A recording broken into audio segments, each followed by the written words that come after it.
For 2,000 years, the enemies of Christ have certainly tried their best. But think about it.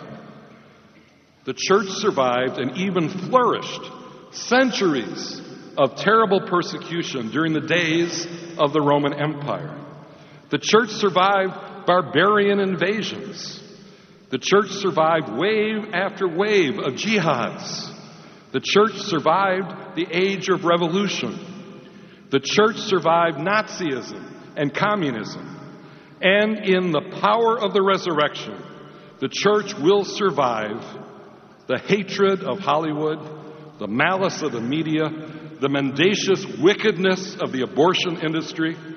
The church will survive the entrenched corruption and sheer incompetence of our Illinois state government, and even the calculated disdain of the President of the United States, his bureaucrats in HHS, and the majority in today's federal Senate.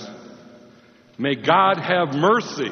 May God have mercy, especially on the souls of those politicians who pretend to be Catholic in church, but in their public lives, rather like Judas Iscariot, betray Jesus by how they vote and how they willingly cooperate with intrinsic evil.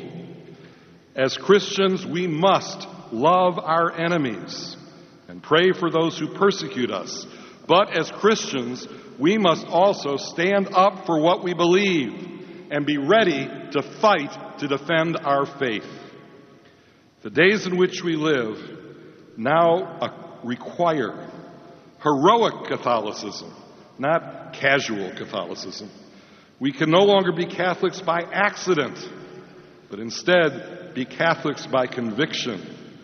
In our own families, in our parishes, where we live and where we work, like that very first apostolic generation, we must be bold witnesses to the lordship of Jesus Christ. We must be a fearless army of Catholic men ready to give everything we have for the Lord who gave everything for our salvation. Remember that in past history, other governments have tried to force Christians to huddle and hide only within the confines of their churches, like those first disciples before the resurrection, locked together in the upper room. In the late 19th century, Bismarck waged his Kulturkampf, a culture war against the Roman Catholic Church, closing down every Catholic school and hospital, convent and monastery in Imperial Germany. Clemenceau, nicknamed the Priest Eater, tried to do the same thing in France in the first decades of the 20th century. Hitler and Stalin, at their better moments, would just barely tolerate some churches remaining open, but would not tolerate any competition with the state in education, social services, and health care.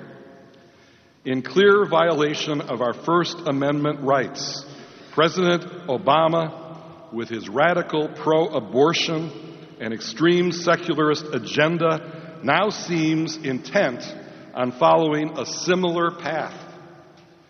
Now, things have come to such a pass in our beloved country that this is a battle we could lose. But before the awesome judgment seat of Almighty God, this is not a battle where any believing Catholic may remain neutral.